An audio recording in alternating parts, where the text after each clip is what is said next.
Assalatu wassalamu ala asyrafil anbiya wal mursalin sayyidina wa maulana Muhammadin wa ala alihi wa sahbihi ajma'in. Subhanaka la ilma lana illa ma 'allamtana innaka antal alimul hakim. Qala rabbi shrah li sadri wa yassir li amri wahlul 'uqdatam min lisani yafqahu qawli. Allahumma ij'al jam'ana hadha jam'an marhuma wa tafarruqana min ba'dihi tafarruqan ma'suma. Allahumma nawwir qulubana binuri hidayatika kama nawwartal arda was sama' binuri syamsika abada ya rabbal alamin. Allahumma la tada' lana fi maqamina hadha dhanban illa ghafartah wa la hamman illa farajtah wa la taliban illa anjahtah wa la dainan illa qadaitah wa la maridan illa syafaitah wa la dhallan illa hadaitah wa la karban illa nafastah ولا حاجة من هوائج الدنيا والآخرة يا لك رضا ويسرتها يا ربنا يا رب العالمين. إلهي أنت مقصودي ورضاك مطلوبي أعطني محبتك ومعرفتك يا الله يا الله يا الله. Ajma'in rahmati Allah sekalian, alhamdulillah, syukur kita kehadrat Allah Subhanahu wa taala, ya, dilimpahkan kurnia kasih sayang dapat kita berada dalam majlis ini buat seketika, menyambung pengajian kita pada muka surat yang ke-16. Yang ke-16. Sebelum pada itu, nanti saya letakkan dia punya screenshot pada ni, sebagaimana yang tak perasan saya, minta maaf lah. Sebaik Kak Hadisah bilang last week, jadi minggu ni saya akan kasih nanti. Cumanya nak sebut bahawa kemarin kita telah baca berkenaan dengan hukum berzikrullah. Yang dikatakan bahawa hukum berzikrullah itu adalah khilaf di kalangan ulama'. Ulama' zikir lah. Ulama' zikir dan ulama' syariat. Kerana ada yang menyatakan bahawa, seperti contoh Al-Imam Fakhruddin Ar-Razi, berdasarkan ayat, antara ayatnya adalah surah Al-A'raf. Pada ayat 205 itu, maka pada Al-Imam Fakhruddin Ar-Razi menyatakan bahawa ia adalah suatu arahan yang berbentuk wajib. Maka wajib musabbablah untuk umat Nabi Muhammad SAW, wajib kepada Nabi Muhammad SAW. Ada ulama' lain menyatakan hanya di peringkat sunnah muakkadah. Tapi untuk kita hanya mendengar begitu sahaja, kan? Wajib musabbab, kita dengar end product lah, wajib musabbab ataupun sunat. Tapi kalau kita duduk betul-betul mendengar perbahasan ini, pada saya lah, ya, pada saya, maka benar wajib musabbab. Terlebih lagi dalam keadaan dunia sekarang yang orang tidak mengenal zikir, dalam dunia sekarang orang yang banyak masalah jiwa, banyak masalah otak, banyak masalah zahir, banyak masalah batin. Berbeza dengan orang-orang pada zaman dulu, 1400 tahun, 1500 tahun dahulu. Kerana mereka pada ketika itu, dari sudut serangan-serangan pada jiwa, serangan-serangan akal fikiran ini tidak sehebat, sedahsyat sebagaimana 1500 tahun kemudian daripada zaman mereka. Yang ini pada zaman kita.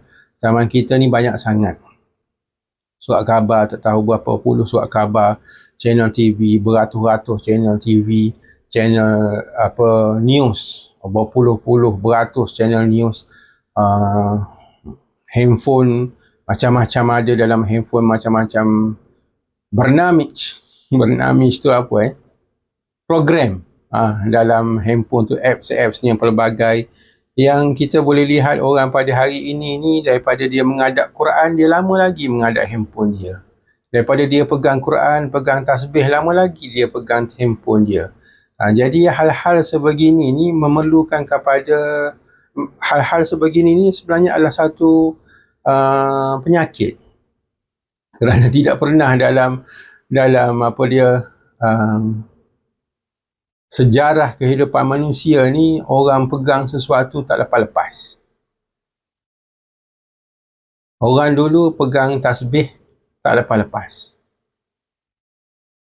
Ada pegang sesuatu, pegang tasbih tak lepas-lepas. Ada yang memegang Al-Quran tak lepas-lepas. Ada yang memegang Dalailul Khairat sehingga syahid perang pun masih lagi mendakap Dalailul Khairat. Orang sekarang pegang handphone tak lepas-lepas. Orang dahulu buka Al-Quran tak tutup-tutup. Kerana sekejap lagi baca, sekejap lagi baca, sekejap lagi baca. Orang sekarang pegang dengan hatinya, bahkan Facebook tak tutup-tutup. Facebook muka buku, Facebook tak tutup-tutup, Instagram tak tutup-tutup, TikTok tak tutup-tutup. Tak tutup tu artinya tak log out. Yelah, nak log out apa? Sekejap lagi kan buka, sekejap lagi kan check, sekejap lagi kan nanti nak isi balik, nak masuk balik, nak login balik, nak letak lagi password. Bahkan kita sekarang masuk sekali pakai tinggal gitu. Pakai tak tutup, pakai lupa dah login nama ke, password dia ke, tak tahu. Itu baru sikit lah. Baru seminit dua saya sebut akan serangan-serangan yang ada pada jiwa dan akal fikiran kita, umat akhir zaman. Maka bagaimana kalau kita menyatakan bahawa zikir itu pada tahap biasa sahaja, tahap sunat. Tidak kita ambil berat pada tahap wajib musabbab. Jadi macam tak kena macam tu. Akan menjadi makin lemah kita dengan berada dengan Allah SWT. Atas dasar inilah, kalau kita tahu akan hakikat ini, saya bersetuju dengan Al-Imam Fakhruddin Ar-Razi menyatakan bahawa berzikrullah itu adalah wajib musabbab. Begitu juga saya bersetuju dengan hukum bertariqah. Tariqah umum tu benarlah wajib, kerana tariqah umum tu adalah agama Islam. Dan tariqah yang khusus tu juga adalah wajib musabbab. Saya sangat setuju. Setelah saya baru masuk dalam jalan ini, dalam 2 tahun ini, baru saya faham. Dulu-dulu saya tidak berpandangan wajib juga. Tapi saya fikir lepas saya suluk ketiga ataupun suluk keempat, baru terasa, faham saya bahawa kalau orang tak tarikat ni sangat beza kepahaman dia tu. Dia rasa faham, tapi sebenarnya jauh lagi daripada kepahaman. Dan kita pun selaku orang yang faham, contohnya saya lah, bukanlah faham total, faham lebih sikit lah daripada yang belum lagi faham, pun tak mampu untuk memahamkan orang-orang yang belum faham ke tahap yang saya faham. Banyak kataan faham. Sebab apa? Sebabnya kepahaman itu dalam tariqah ni dia bukan kepahaman secara simai. Dia kepahaman secara zauki, secara rasa. Jadi macam mana nak faham secara rasa kalau tak pernah merasa? Adapun dari sudut kepahaman akal fikiran tu sudah kita fahamkan, sudah kita bilang dah, tapi masih lagi tak sampailah kepahaman tu. Bukti tak sampai kepahaman tu adalah dari keadaan diri jemaah saya, keadaan pertanyaan soalan-soalan tu menampakkan bahawa dia belum sampai lagi ketidakfahaman. Adakah ini negatif? Tidak. Adakah itu benda buruk? Tidak. Boleh kita katakan secara umumnya tidak ada betul, tidak ada buruk. Pada asasnya lah. Sebagaimana kita kata satu nikmat itu, nikmat sikit, nikmat banyak, macam mana? Baik ada buruk ke orang nikmat sikit ni? Dia berpeluang untuk makan nasi, makan ayam, makan ikan, makan segala makan. Tetapi dia hanya makan biskut kering, biskut Mary, biskut kering ataupun roti kering. Okey lah. Kan macam mana? Nikmat juga tu kan. Tetapi kalau kita bandingkan dua tu, dia actually mampu, boleh dia tu berpotensi untuk makan yang full tu, tapi dia hanya makan yang sikit. Okey tak? Salah ke makan yang sikit? Kita nak kata salah? Tidak salah. Tak tahu apa istilah. Ada kadang-kadang orang sebut istilah rugi. Sebab dia sepatutnya boleh ambil full course. Tapi dia masih makan pada yang starter, tak sampai starter pun. Jadi tak tahu nak cakap macam mana. Ngelas sekali, kita cakap rezeki masing-masing.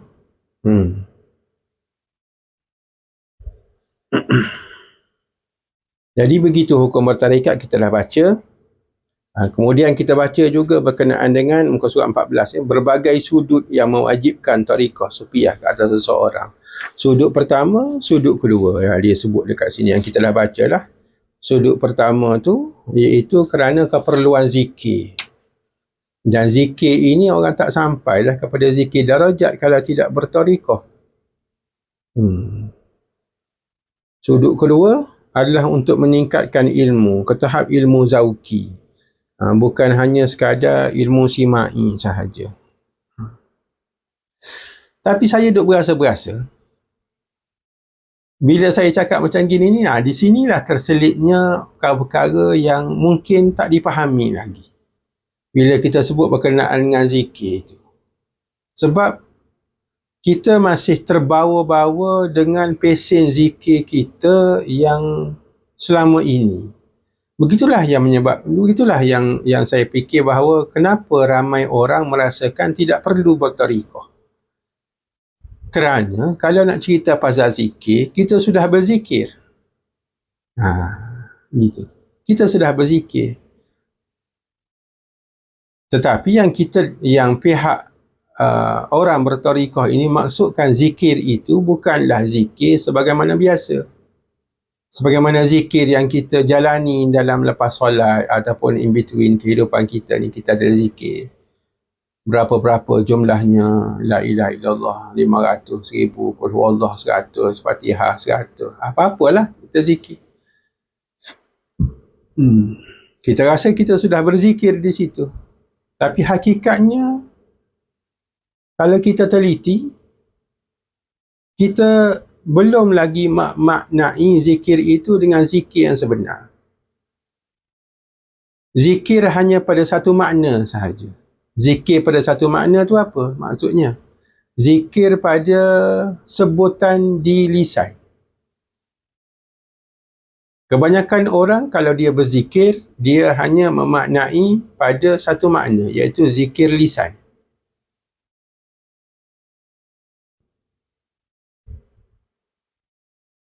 Kalau dia ada tumpu dalam zikirnya itu, kalau dia faham pada zikirnya, bahkan saya sebutkan dalam pengalaman saya lah, orang-orang tidak memahami apa yang dia zikirkan pada subhanallah, alhamdulillah, la ilaha illallah, Allah Akbar. Dia tak faham. Subhanallah, subhanallah tu apa? Maha suci Allah. Maha suci Allah tu apa? Sebut Maha suci Allah, Maha suci Allah. Tak faham. Tak sempat untuk mengambil faham pun. Kerana sibuk dengan keadaan kehidupan, kerja dan sebagainya. Tak sempat kita nak masuk kelas-kelas pemantapan zikir. Kelas pemantapan zikir pun tak ada. Tak ada dengan maksudnya adalah jarang. Bukan kata tak ada langsung. Jarang tu macam tak ada berbanding dengan lain-lain kelas. Alhamdulillah, apa yang kita nak cakap syukur? Syukur mana? Berapa banyak syukur? La ilaha illallah tu maksud apa? Tidak ada Tuhan melainkan Allah. Kepahaman pun tak ada, apatah lagi kita kata nak tumpu. Itulah yang menyebabkan yang dinamakan, tapi yang dinamakan sebagai zikir hanyalah zikir hasanat. Apakah tidak ada faedahnya pada zikir-zikir itu? Ada faedah. Pada sebutan, asal sebut Allah Ta'ala tulis. Tulislah bahagiannya. Dapatlah pahalanya. Kita pun cakap, dapat pahala, okey lah. Tu yang kita nak. Kan ramai orang kan duduk kat situ. Dah dapat pahala, okey lah. Lepas tu dia salah faham lagi. Ni berapa orang yang hadir ni? 1, 2, 3, 4, 5, 6, 7. 7 orang yang ada ni. 7 orang ni boleh ke bercakap 1 jam? Lepas saya bercakap ni, kasih bilang pada orang semacam yang saya cakap. Sampaikan pada orang. Tak boleh. Kalau anda tak sampaikan, anda je lah yang faham. Kalau faham. Adakah anda faham 100% macam saya faham? Tidak. Jadi macam mana nasib orang-orang yang tak mendengar tu? Itulah, dia duduk dalam keadaan gitu. Jadi kita nak cakap apa, kita pun tak boleh nak paksa. Kita tak boleh nak tarik orang. Ngelas sekali kita kata, rezeki lah. Rezeki anda lah. Boleh duduk dalam majlis kalau faham. Yang tak dengar, tak ada rezeki. Tak ada rezeki. Yalah. Tapi kalau kita sebut kat orang tak ada rezeki, marahlah orang. Cuba baru sebut tak ada rezeki. Kalau kita sebut tidak dipilih oleh Allah Ta'ala untuk memahami, jam. Saya boleh cakap lah dengan jemaah saya ni, orang yang dah tahu hati budi, tapi kita kata hakikatnya macam tu.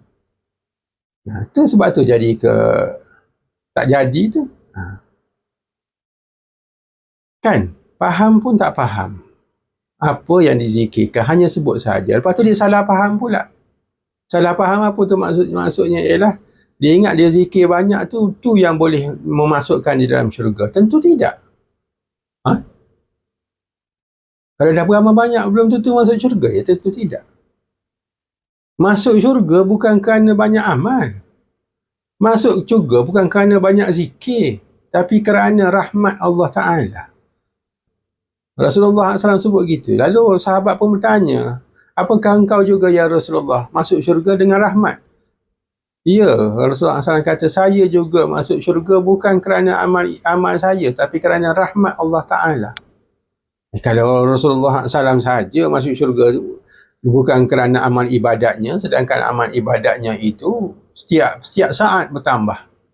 Seluruh dunia ini, orang Islam, orang mukmin, orang muhsin beramal, datang dari mana? Jalur dia datang dari Rasulullah SAW, kan, yang mengajar. Berapa banyak jariahnya Rasulullah SAW pada setiap saat, setiap milisecond. Bahkan dia tidak masuk kerana itu. Jadi kita nanti kan tenganga nanti. Tu peranjat. Sebaik tu peranjat sekarang. Ramai orang tak tahu tu, bahawa masuk syurga bukan kerana amal. Habis kalau gitu apa guna kita beramal? Nampak? Dia pun jawab gitu. Nampak tak? Dia akan menghasilkan soalan yang saya baru sebut ni. Kalau gitu apa guna kita beramal? Kalau kita amalan kita itu tidak memasukkan kita ke syurga. Kecewa dah. Memberontak dah jiwanya. Nampak tu? Nampak tak? Terhasilnya soalan itu adalah kerana adanya syurga dan kerana nak lari dari neraka.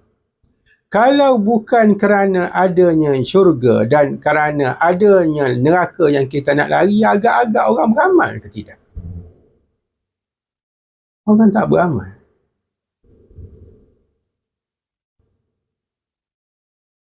Padahal beramal tu kan, pada setiap amal tu kan dicakap, lillahi ta'ala usalli fardhas subhi raka'ataini mustaqbilal kiblati ma'muman imaman. Imamanlah, makmuman lillahi ta'ala usalli sunnatad duha raka'ataini lillah. Sebut lillah. Tapi bila kita kata macam mana kalau bahawa amalan ini tidak sebenarnya memasukkan kita ke syurga, bukan tu, tapi rahmat Allah Ta'ala. Kalau dia pun jawab, kalau gitu untuk apa kita beramal? Penatlah kita. Start cakap. Penatlah kita, penat beramal, penat cakap, penat tu tak kenal diri lah tu. Benda ni lah yang nak dibahaskan di dalam ilmu at-tasawuf. Biar kenal diri. Jangan sebut perkataan-perkataan yang pada engkau terasa biasa, tapi pada pandangan yang sebenarnya adalah engkau kurang hajar habis. Penatlah kita. Kau tu adalah hamba yang hina, yang tidak Allah Ta'ala jadikan melainkan untuk beribadat padanya. Engkau boleh cakap penat je. Kau rasa diri engkau tuan je. Rasa diri kau siapa ya, mau berehat banyak-banyak gitu, goyang kaki, minum kopi, minum kok, minum bandung, relax, main handphone. Tu hakikatnya. Saya ni bercakap depan orang-orang yang dah senior ni boleh faham. Tapi kalau kita cakap pada anak kita, apa yang mereka faham? Anak-anak kita tu adalah harapan dunia akhirat kita. Seolah-olah yang gitulah sayangnya kita pada mereka. Tapi kemana kepahaman mereka? Adakah mereka concern pasal ni semua? Atau mereka concern pasal handphone mereka, pasal TV mereka, pasal game mereka, pasal kerja mereka? Ada mereka concern pasal ni semua? Isu-isu gini semua? Tidak, hilang. At-tasawuf tu hilang dari mereka. Tariqah jauh sekali. Nanti tengah-tengah lah nanti. Itu yang bahayanya. Apakah daya rezeki orang akhir zaman ni 7 orang ni?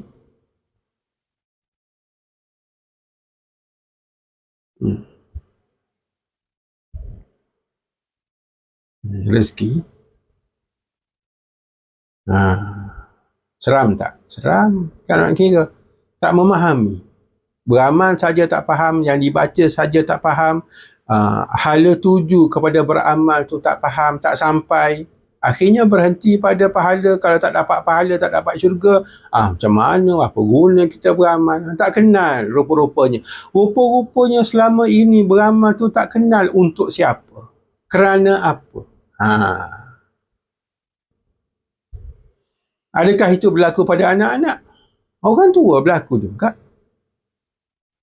Kalau dia tak memahami hakikat ni, konsep beramal tu. Konsep peribadatan tu. Maka dia rasakan dia boleh berzikir. Padahal jauh daripada berzikir. Kalau begitu. Apa berzikir apa? Kalau berzikir pun tak faham. Subhanallah tak faham. Tak faham. Zikir apa? Zikir sebut sajalah. Kalau zikir sebut saja dalam cerita apa? Kita nak cari pahala. Kenapa cari pahala dapat masuk syurga? Ya kan masuk syurga sebab pahala? Tak, sebab rahmat Allah Ta'ala. Rahmat Allah Ta'ala tu mana dekat? Siapa yang dapat dulu? Maksud mana dekat ni adalah siapa yang dapat dulu? Orang yang sebut dengan tak faham apa yang dia sebut. Orang yang sebut dengan memahami apa yang dia sebut, menempatkan Allah Ta'ala dalam jiwanya, dalam sanubarinya, di seluruh tubuh badannya. Mana dekat? Ahsanu amala. Ahsanu amala. Liyabluwakum ayyukum ahsanu amala. Ini bahasanya. Nak cari macam mana?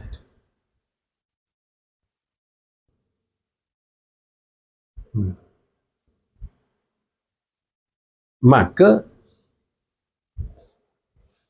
tidak akan sampai kepada ahsanu amala kecuali dengan baik-baik ya.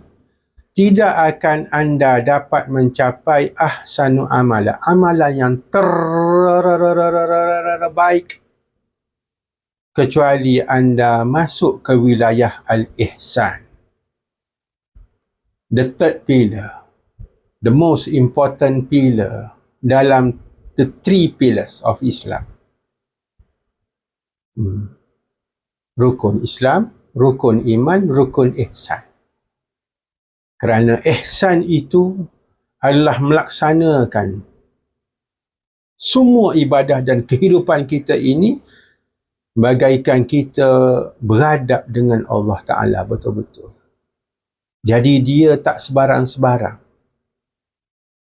Dia cuba yang terbaik. Cuba terbaik tu kalau sebut subhanallah tu, faham dulu. Apa benda tu subhanallah tu? Mana nak anchorkan pada perasaan jiwanya? Oleh yang demikian, untuk mencapai tahap ihsan, tak dapat tidak belajar tasawuf. Tak dicapai dengan ilmu tauhid. Tak dicapai jauh sekali dengan ilmu fikih. Jauh lagi.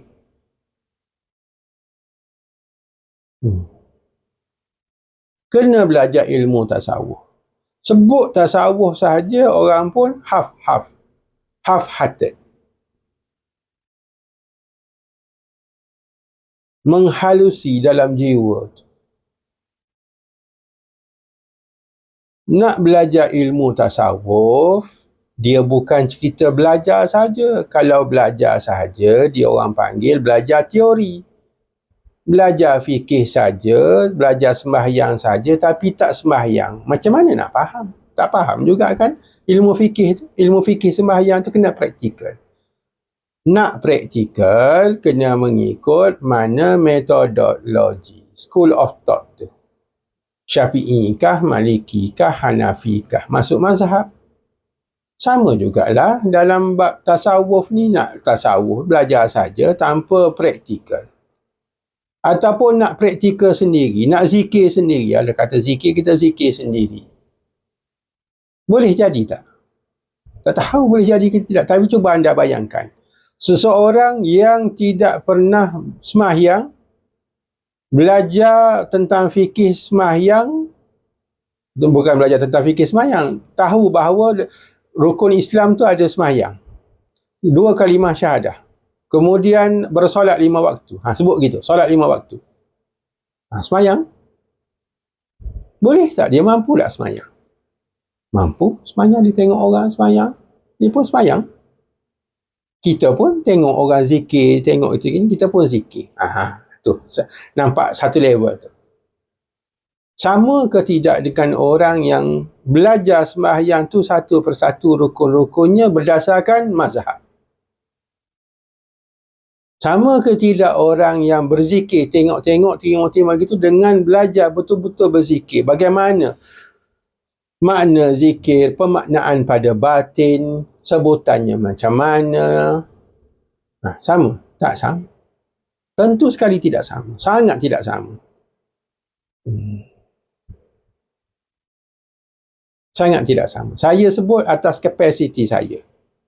Saya seorang orang biasa, kemudian belajar agama, bapa saya ustaz, kemudian pergi ke Universiti Al-Azhar, meja bahagian bab fikih, saya mengajar fikih. Saya tahu macam mana cara sembahyang dari sudut fikih. Berpuluh tahun sembahyang dalam keadaan gitu. Saya juga adalah berzikir. Saya juga mengajar orang berzikir. Macam-macam amalan anda dah terima daripada saya. Macam-macam selawat anda dah terima daripada saya. Saya katakan bahawa tidak sama apabila saya meningkatkan, diberikan peningkatan berzikir di dalam praktikal mazhab dalam tasawuf tariqah. Sangat beza. Sangat beza. Sangat beza. Beza tu zikir yang saya ajar kepada orang ni dan saya laksanakan, sebelum saya ajar pada orang, serah pada jamaah saya tu, saya dah amal dulu. Belum hujung kuku. Frankly speaking ni, sama-sama jamaah saya ni, kakak-kakak saya ni, frankly speaking, belum hujung kuku. Kalau anda rasakan bahawa zikir anda itu sudah sepenuh jiwa, tapi anda belum lagi mengenal zikir dalam tariqah tu, nanti kalau anda kenal, itu belum hujung kuku. Dia hanya berada pada kulit bawang luar tu aja. Dia belum masuk lagi kulit yang kedua tu. Belum masuk kulit yang ketiga yang dah kena pada isi nampak hijau-hijau. Macam mana nak kena pada isi? Macam mana nak kena pada bahagian tengah bawang tu? Jadi hal inilah yang kita katakan sebagai menjawab soalan. Bagaimana katanya, Kak Ana tanya, bagaimana nak linkkan mendapat rahmat Allah yang masukkan kita ke syurga dengan jalan tasawuf? Apabila seseorang itu berusaha kan? Sekarang ni pun kita berusaha dah. Tu orang-orang yang berzikir semua kan berusaha kan. Tetapi untuk berusaha di dalam at-tasawuf ni melalui jalan at-tariqah tu dia kan sebut dalam kitab kita ni, dia sebutkan bahawa itu adalah mujahadah khusus. Kan sebut gitu.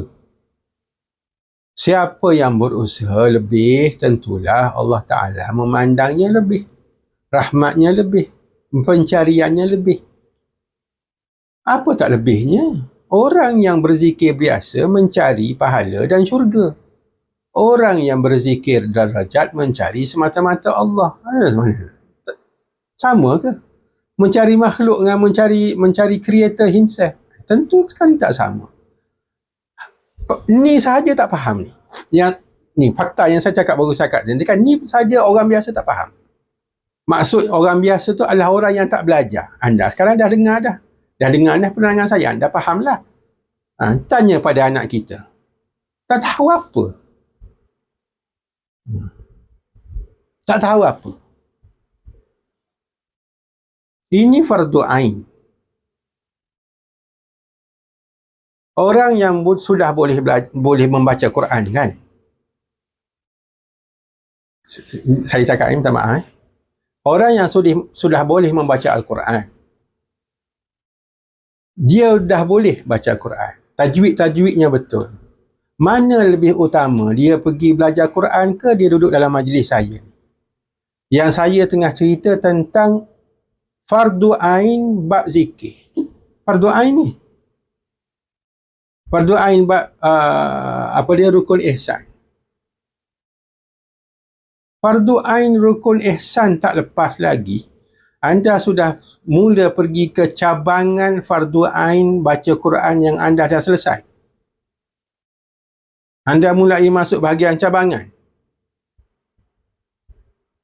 Kalau ditimbang tak kena tu. Anda sudah boleh stop. Nak tarannum. Tarannum tu bukan fardu ain. Baca Quran fardu ain.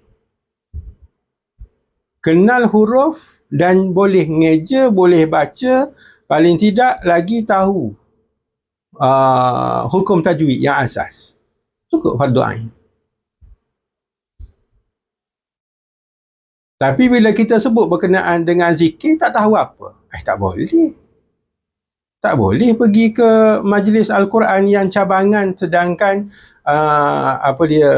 fardu ain bab zikir tak lepas. Faham kan?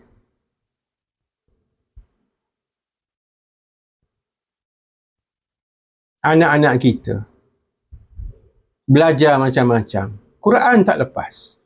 Quran fardu ain. Tak kena kalau nak kira. Dia pergi tuition gitu gini, sains lah, apalah, matematik lah, bahasa Inggeris lah, apa benda. Cabangan tu. Dah cabangan tu. Quran, Iqra' tak lepas. Tak kena.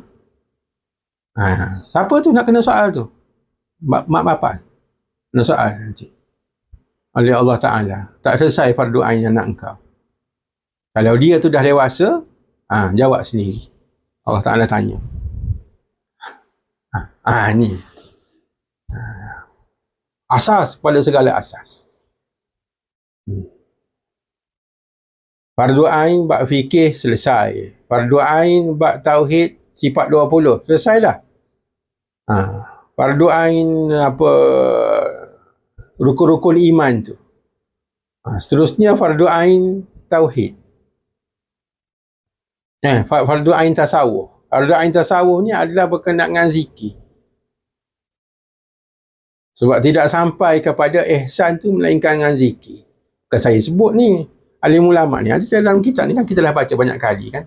Nampak tak? Oleh yang demikian, orang-orang yang berusaha dengan mujahadah, nama pun mujahadah.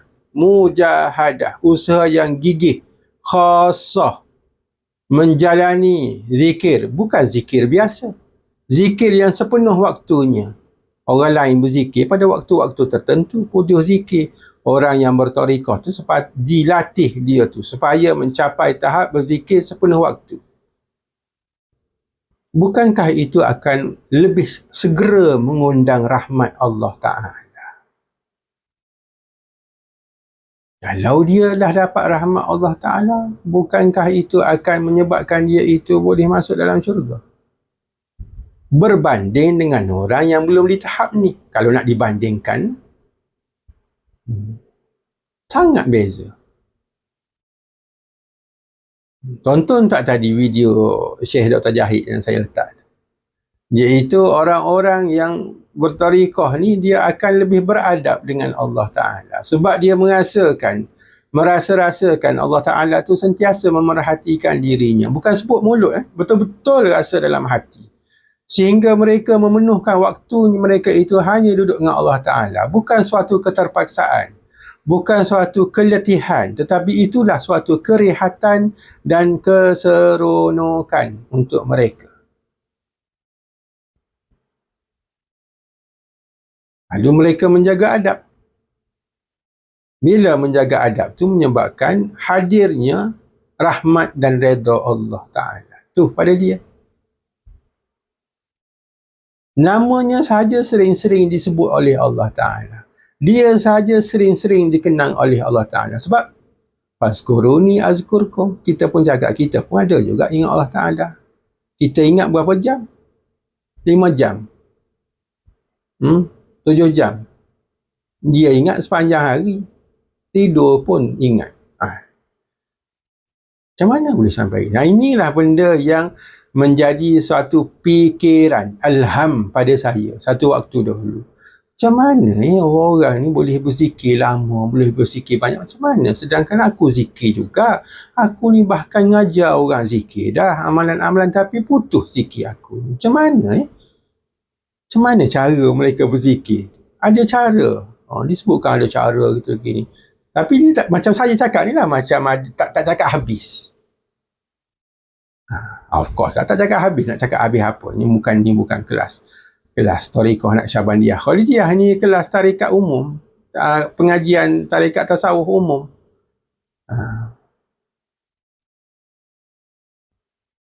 Maka itulah yang mendorong saya untuk saya terjunlah, saya masuklah, tengoklah kalau jadi, kalau tak sesuai, tak apalah, saya tak kata keluar, kita belajarlah lagi.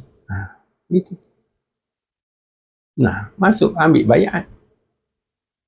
Jadi tidak ambil baiat, tak jadi. 7 bulan tak jadi. Tak tahu apa. Tak ada orang mengajar saya. Anda ni kurang-kurangnya, saya duduk mengajar ni, tiap-tiap hari duduk sebut. Tiap-tiap hari tu artinya ada post-post lah dekat grup WhatsApp tu, walaupun kadang-kadang post kucing ke apa ke, biar. Saya tak ada orang bimbing saya. 7 bulan. Tak tahu kiri kanan depan belakang. Kalau ikut perasaan, keluar dah. Tapi saya kata nanti dulu. Macam mana aku nak buat judgement pada satu yang aku belum belajar betul lagi. Orang pun tak ada berarti. Kita seorang je duduk dekat Singapura. Orang lain semua dekat Malaysia gitu-gitu. Tak tahu. Masuk suluk betapa anjat. Masuk suluk tu, fikir apa, tak ada fikir apa. Fikir nak belajar zikir je lah. Mungkin ni lah cara lah nak ikut kuliah apa tawajuh tu, dah duduk jauh kitanya, walaupun ulu tiram pun jauh juga dengan kita nak pergi. Masuklah satu kali kursus lah. Masuk. Jadi ke tidak? Tak jadi juga. Rasa macam nak lari daripada suluk. Suluk pertama tu. Dengan segala tak selesanya, segala komen, tapi duduk dalam hati je lah. Tak apa, kita kasih habis. Belajar dulu, tengok sampai habis. Tak kena kita tak adil buat judgement pada sesuatu yang kita belum nampak rupanya yang betul. Penolakan kita panggil apa penolakan bahasa Inggeris apa resistance, apa nama bahasa Inggeris? Rusia apa dia penolakan? Rejection. Rejection daripada hati saya. Hari pertama reject, hari kedua reject. Gitu. Apa? Susah. Sabar. Masuk hari keempat mulai faham. Hari kelima, hari keenam. Sehingga sekarang Allah Ta'ala rezekikan takdirnya, saya cakap bahawa bukan dulu lah, cakap habis, kasih habis. Habis daripada suluk pertama tu rasa macam tak tahu dah nak pergi lagi ke tidak. Suluk. Begitu. Ingat senang ke? Itu sudah pergi. Kena pergi dululah. Kalau duk fikir saja tak lepas. Pergi. Dah pergi pun macam tu. Kalaulah anda menghadapi cerita seperti saya, sabar. Dah pergi pun macam tu juga rasa macam mana suluk ni, aduh. Macam separuh mati gitu. Itu perasaan saya lah. Ada orang seronok pergi suluk. Saya ni kan banyak penyakit hati saya ni. Dah habis. Tapi Allah Ta'ala kurnia, sabar. Seminggu, yang pahit itu mulai bertukar rasa manis. Jadilah. Yang paling pahit makin manis, makin manis, makin manis, makin rindu, makin teringat, makin look forward, sehingga keluar pada mulut saya, insyaAllah kalau suluk lagi sekali nak pergi. Sehingga keluar lagi dari mulut saya kata kalau saya tak ada arahan melintang apa-apa, saya akan masuk suluk, akan pergi every time, walaupun tidak full, tapi saya pergi walau 4 hari, walau 5 hari, dan saya sudah rasa semua tu. Yang 8 hari pun dah, yang ni 10 hari tu of course lah full. Yang 8 hari pun dah rasa, yang 7 hari dah rasa, yang berapa hari 4 hari ke gitu ke, 5 hari dah rasa, dan hadir pada hari penutup saja pun dah rasa. Macam-macam pesen rasa semua, try semua.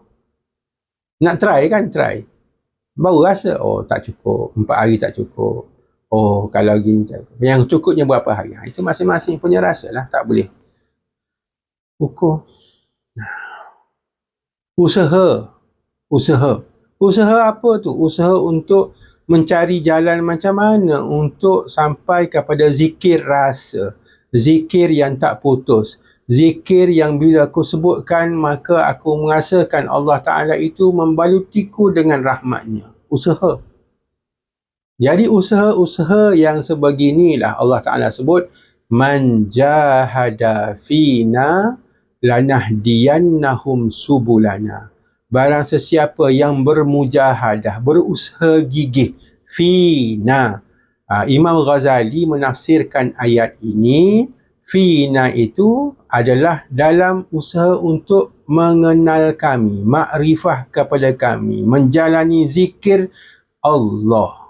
Tu maksud fina. Imam Ghazali tafsirkan ayat ni begini man jahada fina, barang sesiapa yang berusaha, bermujahadah, berusaha gigih fina, pada kami. Pada kami itu literal, tetapi Imam Ghazali nyatakan bahawa untuk mencapai tahap makrifah Allah Ta'ala, mengenal Allah Ta'ala benar-benar, zikir, cara berzikir Allah kepada Allah Ta'ala, lanahdiyannahum subulana, sudah pastilah kami akan membukakan kepadanya jalan-jalan kami, memudahkan kepada kami.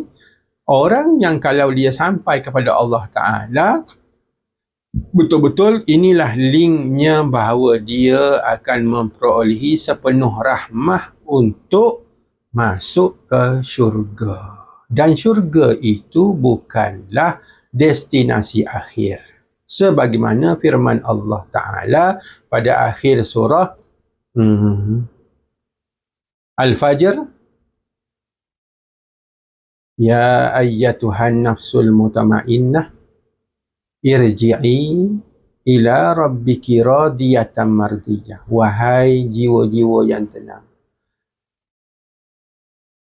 kembalilah kamu kepada Tuhanmu dalam keadaan redha dan diredai.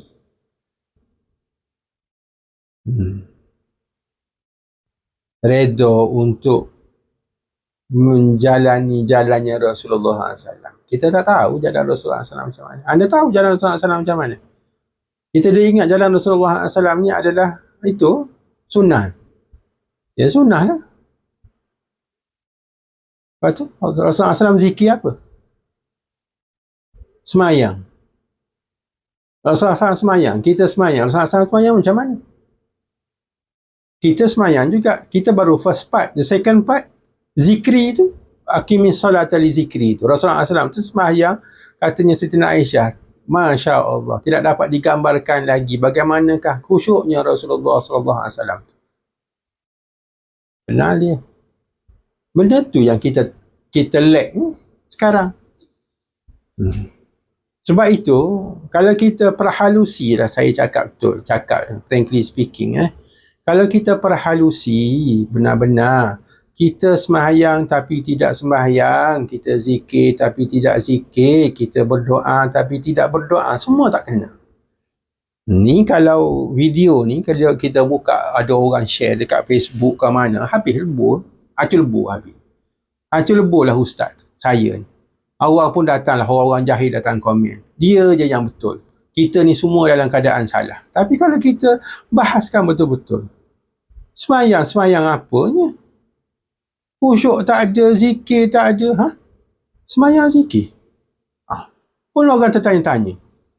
Sembahyang? Tak ke zikir tu zikir yang bilang tasbih tu? Sembahyang zikir tau. Kan bening tu, macam gitu. Habis tu Allah Ta'ala sebut, zikri tu apa benda pula? Kita dah zikir dah tu, kita baca Fatihah tu, kita zikir. Betulkah anda zikir? Betulkah anda anchorkan pada Allah Ta'ala pada setiap ayat-ayat kalimah dalam Fatihah tu? Habis kalau dah habis Fatihah, nak tunggu ke, nak rukuk tu, di i'tidal tu, di naik dan turun itu, kosong gitu aja. Kalau kosong tak apa lagi. Takut fikir lain pula. Jalan sana sini nak cari apa, nak selesaikan kerja apa semua. Macam mana tu menghadap Allah Ta'ala tapi tengah buat kerja lain? Macam mana tu menghadap Allah Ta'ala tapi berbicara dengan orang lain? Macam mana tu duduk dalam hadrah Allah Ta'ala tapi duduk dekat Korea Selatan, Korea Utara, Jerman mana? Semayang tapi tak semayang. Zikir tapi tak zikir. Betul zikir subhanallah SWT, otaknya ke lain. Betul istighfar tapi tak mendatangkan dosa-dosanya di hadapan matanya. Astagfirullah. Kosong gitu saja. Tak ke gitu orang berzikir biasa?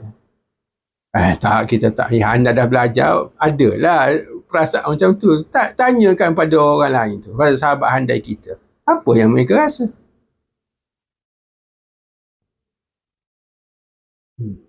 Ni sebab tak memahami banyak benda dalam komponen tasawuf. Itulah yang dipanggilkan sebagai zikir sebut. Zikir kosong saja. Zikir asal boleh hembus saja. Itu orang panggil zikir hasanat. Maksud hasanat tu ada kebaikannya. Ada kebaikannya lah, ada pahalanya lah. Tapi pahala tu belum apa-apanya lagi. Paling tidak pun cari syurga, cari pahala. Kan? Jadi tak akan sampai ke pahaman yang sebenar kalau tidak bertorikoh. Sebab bertorikoh tu akan menerangkan akan hal ini. Barulah kita akan rasa bahawa kalau kita betul-betul buka hati kita, kalau kita jenis tidak reject hati kita ni, maka kita akan rasa, rupa-rupanya selama ni saya belum apa-apa. Dah 50 tahun saja dalam keadaan ni. Betul lah saya semayang pun kosong saja. Betul lah saya zikir pun mana ada kadang tak ada Allah Ta'ala ni. Tu baru ada rasa. Barulah faham. Jadi macam mana nak cari yang sentiasa berisi tu? Epok-epok. Ya, epok-epok. Epok-epok oksigen. Epok-epok angin. Betul nampak epok. Betul nampak zikir. Betul nampak semayang. Tapi angin kat dalam. Epok oksigen orang panggil, orang Malaysia panggil. Tak payah hati. Berbanding dengan epok-epok apa ada penuh isi. Kan gitu. Kita ni tak perasan. Kalau kita tak perasan, doa asal doa saja komplain. Asal doa saja komplain. Macamlah apa yang kena pada diri dia tu tak kena Allah Ta'ala takdirkan begitu. Tak kena tu adab tu. Kan kurang adab dengan Allah Ta'ala. Dia kata, ni asal datang je komplain. Ya Allah, kenapa hidup saya gini? Kenapa begini? Kenapa lah aku nak buat apa pun dah aku Tuhan. Sebaik Tuhan tak jawab macam gitu. Tapi dia tak kenal. Dia ingat dia tu macam apa big shot gitu dengan Allah Ta'ala. Sebab tu saya kata kalau betul-betul, sebab itulah para awliya solihin tu dikatakan bahawa Engkau nak apa? Saya tak ada nak apa-apa. Tak kira lah apa Allah Ta'ala jadikan saya susah, senang ke apa ke, buruk, baik ke apa ke. Itu semua adalah Allah Ta'ala punya takdir kan. Takdir Allah Ta'ala tu terbaik. Macam mana kita nak faham benda tu? Kalau kita tak masuk dalam wilayah tasawuf ni, kita akan rasa diri kita ada lah. Itu masalah ni. Nak menghasilkan diri tu yang kosong, yang tak ada.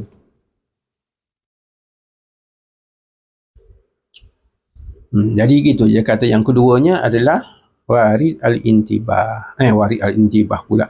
Dia kata mengenal Allah pada dua bahagian. Mengenal Allah dari sudut teori, dalil lah, berdalil tauhid tu semualah. Yang keduanya adalah dari sudut zauki. Benda ni ada dalam kitab-kitab produk tasawuf, iaitu macam contoh Ihya Ulumuddin ke, banyaklah Haqaiq Ahli Tasawuf ke. Para alim ulama tasawuf ni menyatakan bahawa al-ihsan ni, makrifat ni, dia tidak akan terhasil dengan banyaknya berdebat. Ilmu kalam. Ilmu kalam tu adalah ilmu tauhid. Dulu orang tak sebut ilmu tauhid. Zaman Imam Ghazali 1000 tahun dahulu, dia tak sebut ilmu tauhid, dia sebut ilmu al-kalam. Al-kalam tu apa? Banyak cakap, banyak debat. Kerana nak mempertahankan sifat Allah Ta'ala gitu, Mu'tazilah tak setuju begitu, begini. Jadi banyak berdebat di sana sini. Tu ilmu al-kalam, ilmu tauhid. Kata Imam Ghazali tak akan capai kecuali dengan cara berusaha untuk berzikir. Jadi zikir ni memang komponen utama di dalam ilmu at-tasawuf. Dia capai melalui kaedah zikir.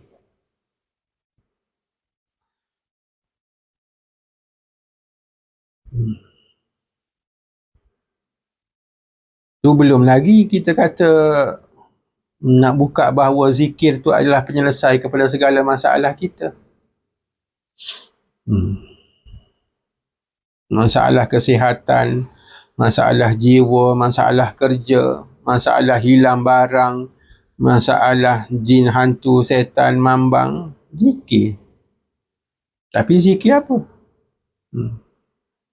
Zikir apa? Zikir macam mana? Akan beza. Yalah, kali kita kata agaknya zikir ayat kursi agaknya.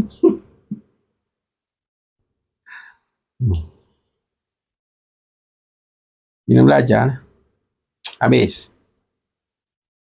Boleh lah. Ni buat-buat.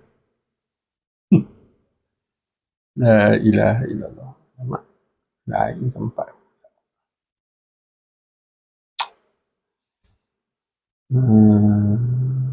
Ni sini. Kalau apa itu soalannya. Saya ambil gambar dekat lain handphone, bersiaran dekat lain handphone. Macam mana ni nak pas?